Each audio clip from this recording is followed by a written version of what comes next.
Hello, everyone. Welcome back to Kudlow. I'm Larry Kudlow. So you really wouldn't know it from today's flat stock market. But some wonderful political things happened yesterday that I hope set back the cause of American socialism and enhanced the outlook for free enterprise and prosperity. First up, the Democrats' election takeover bill was defeated. Their blatant quest for sheer, raw, brute political power, it was stopped.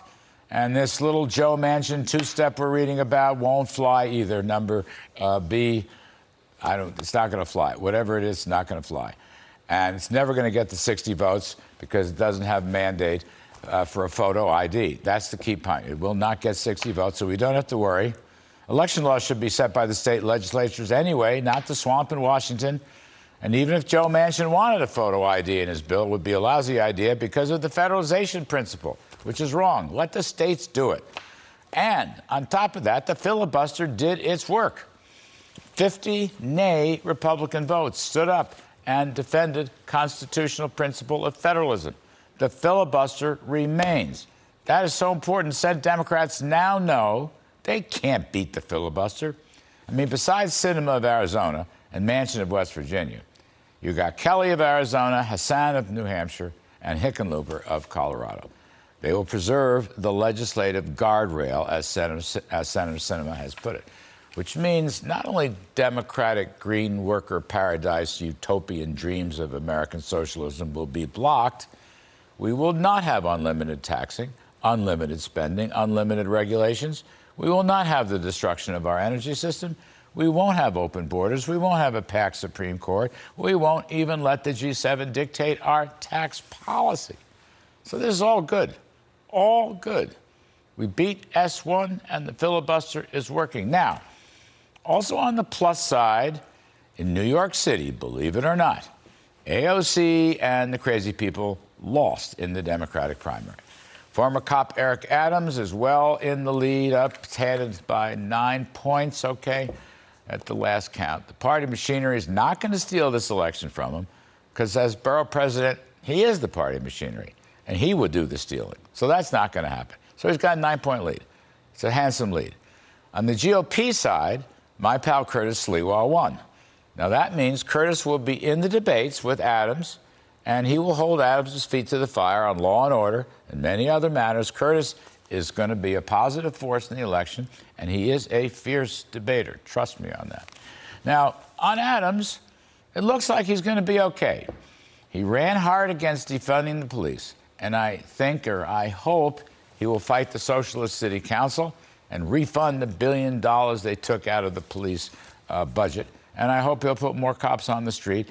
And he's also for school choice. That's really, really good. I don't know him on taxes, and I doubt if he's much of a supply-sider.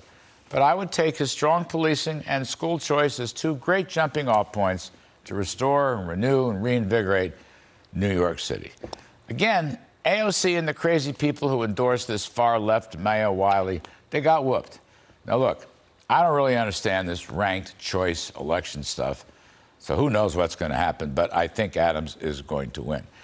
Also, bring joy to my heart. Bill de Blasio and his crazy people and his crazy ideas, who Pulitzer Prize-winning columnist Michael Goodwin of the New York Post calls Mayor Putz, he got his keister handed to him also. And, you know, if you're a New Yorker, as I have been on and off for nearly 50 years, it's stuff like this that keeps us optimistic, okay? It's not exactly Reagan or Trump or JFK cutting taxes.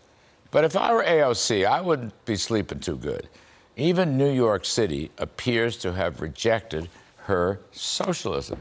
So it's the little things that count in New York. We needed some positive little things. Now, I could talk some more about how much fun it is that Kamala Harris is finally going to the Mexican border 5 days before Donald Trump. But I'm going to leave all that to Senator Marsha Blackburn later on in the show. And I could also talk about the complete and utter stupidity of relisting something called the lesser prairie chicken as an endangered species, which would shut down most of the oil and gas production in this country.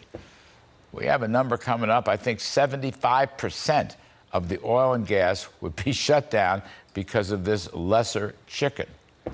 Endangered is not chicken, It's fossil fuels and the energy sector and oil and gas and the electric grid and the whole American economy.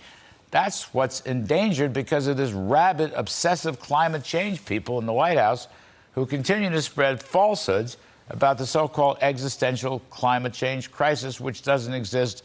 As a footnote, please read Steve Koonen's book called Unsettled. But I'm going to